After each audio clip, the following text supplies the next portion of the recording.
اعوذ باللہ من الشیطان الرجیم وَقُلْنَا يَا آدَمُ اسْكُنْ أَنْتَ وَزَوْجُكَ الْجَنَّةَ وَكُلَا مِنْهَا رَغَدًا حَيْثُ شِئْتُمَا، اور ہم نے کہا اے آدم تم اور تمہاری بیوی جنت میں رہو اور جہاں سے چاہو بفراغت کھاؤ اور پیو۔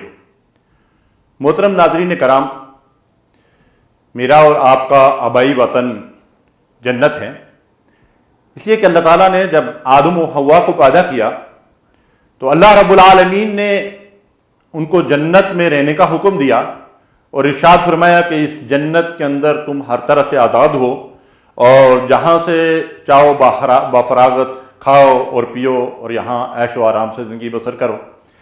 لیکن اللہ نے اپنی حکمت بالغہ کے تحت ایک درخت کے بارے میں ارشاد فرما دیا وَلَا تَقْرَبَا هَٰذِهِ الشَّجَرَةَ، اس کے قریب نہ آنا، اس کا پھل نہ کھانا۔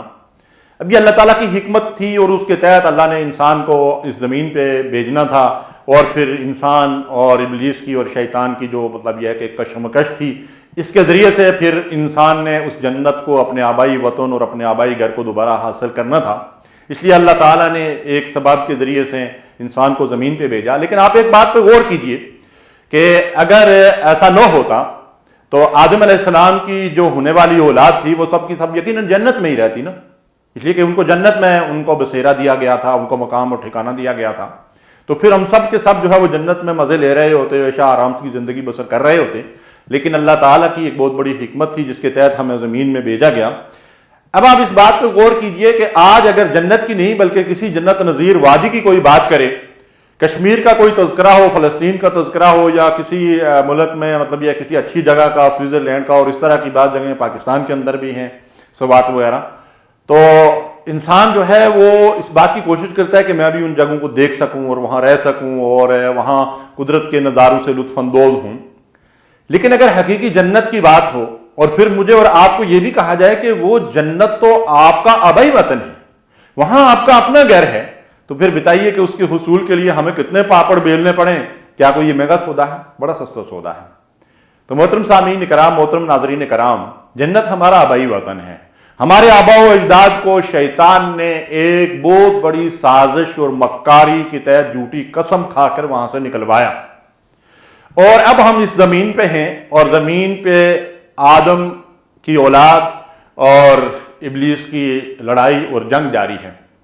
اب ہم نے اس مقام کو دوبارہ حاصل کرنا ہے، لیکن بہت بڑی جنگ جیت کر پھر اسے حاصل کرنا ہے۔ وہ جنت جس کی تعریف اللہ تعالیٰ نے قرآن مجید کے اندر یوں کی ہے کہ وَلَكُمْ فِيهَا مَا تَشْتَهِي أَنفُسُكُمْ وَلَكُمْ فِيهَا مَا تَدَّعُونَ نُزُلًا مِّن غَفُورٍ رَّحِيمٍ۔ وَلَكُمْ فِيهَا مَا تَشْتَهِي أَنفُسُكُمْ، جو تمہارا جی چاہے گا تمہارے سامنے لا حاضر کر دیا جائے گا، جو خواہش انسان کے اندر پیدا ہوگی۔ اور یہ بات یاد رکھیے کہ وہاں کوئی ناجائز خواہش انسان کے اندر پیدا ہی نہیں ہوگی۔ تو جو خواہش اس کے اندر پیدا ہوگی وہ اچھی ہوگی، خوبصورت ہوگی، بہترین ہوگی، احسن ہوگی، اور یہ نہیں ہوگا کہ خواہش پیدا ہوگی تو وہ کسی چیز کا آرڈر کرے گا، کسی کو بولے گا، پھر اس کے بعد وہ تیار ہوگی اور اس کے سامنے آئے گی۔ وَلَكُمْ فِيهَا مَا تَدَّعُونَ، جو تم خواہش کرو گے اور جو تم طلب کرو گے فوراً وہ چیز تمہارے سامنے حاضر ہوگی، اور ہر لمحے ہر وقت ہر چیز نئے انداز، نئے روپ، نئے طریقے، نئے ذائقے، نئے ٹیسٹ کے ساتھ آپ کے سامنے آئے گی۔ سبحان اللہ، یہ تو جنت کی تعریف ہے۔ اور ارشاد فرمایا نزلا من غفور الرحیم، وہاں تمہارا میزبان اللہ غفور الرحیم ہوگا۔ سبحان اللہ۔ ہمارے ہاں کوئی مہمان آ جائے تو آپ بتائیے کہ ہماری جتنی استطاعت ہوتی ہے اس کے مطابق ہم اس کی خدمت کرتے ہیں۔ رب کریم کی استطاعت سے باہر تو کچھ ہے ہی نہیں، تو اس لیے وہ رب فرماتا ہے کہ جو تم طلب کرو گے، بلکہ دوسری جگہ ارشاد فرمایا لہم ما یشاؤون فیہا ولدینا مزید، جو تم طلب کرو گے وہ بھی اور ہماری طرف سے مزید بھی اکرام کیا جائے گا۔ سبحان اللہ۔ محترم ناظرین، یہی وہ جنت ہے کہ جس کی محبت اگر دلوں کے اندر جاگزیں ہو جائے تو پھر پھانسیاں، سولی، کانٹے اور اذیتیں اور تکلیفیں اور دنیا کا کوئی نقصان کسی کو اس راستے سے نہیں ہٹا سکتا۔ یہی وہ راز تھا جو نبی کریم صلی اللہ علیہ وسلم نے صحابہ کرام کے دلوں اور دماغوں میں یوں رچا دیا، بسا دیا کہ وہ جنت کے راہی بن گئے، اور اس جنت کے راستے پہ وہ یوں چل پڑے، اور اس کے ساتھ ساتھ دوزخ کا راستہ، جہنم کا راستہ، جس راستے کی طرف انسان کو شیطان ہر وقت کھینچتا رہتا ہے، اس راستے سے انہوں نے اپنے آپ کو بچایا، اور اس جنت کے راستے کے اوپر چلتے ہوئے انہوں نے اپنی جانیں، اپنے مال، اپنی زندگیاں سب کچھ لگا دیا، اسے ایمان میں جنت کے رائی تھے۔ ان صلاتی و نسکی و محیای و مماتی للہ رب العالمین، ان کی زندگیاں، ان کی موت، ان کا جینا، ان کا مرنا، ان کا سب کچھ اللہ رب العالمین کے لیے تھا، اللہ کی رضا کے لیے تھا۔ اب یہ جو میں نے آپ سے عرض کیا کہ ہمارا آبائی وطن، ہمارا گھر جنت ہے، اور اس جنت سے شیطان نے ہمیں ایک بڑی سازش کے ذریعے سے نکلوایا ہے، اس جنت کا حصول کیسے ممکن ہے؟ یہ اللہ کی رضا کے ذریعے سے ہمیں جنت مل سکتی ہے۔ وَرِضْوَانٌ مِّنَ اللَّهِ اکبر، اللہ کی رضا سب سے بڑی چیز ہے۔ تو ہمیں یہ معلوم ہے اور معلوم ہونا چاہیے کہ اللہ کیسے راضی ہوتا ہے۔ تو محترم ناظرین کرام، اللہ راضی ہوتا ہے اپنی بندگی اور غلامی اور اپنے بھیجے ہوئے رسول کی اطاعت و فرمانبرداری کے راستے کو اختیار کرنے سے۔ تو ہم میں سے ہر ایک کو اس بات کا جائزہ لینا چاہیے کہ وہ اس جنت کے حصول کے لیے اللہ کی بندگی اور غلامی اور رسول کی اطاعت کے راستے پہ چل رہا ہے، یا شیطان نے کہیں اس کو خواہشات نفس کے پیچھے ڈال کر اس صراط مستقیم اور جنت کے راستے سے ہٹا دیا ہے، اب وہ دائیں بائیں پگڈنڈیوں کے اندر گھومتا ہوا جہنم کی طرف جا رہا ہے۔ ہمیں اس بات کا جائزہ لینا چاہیے۔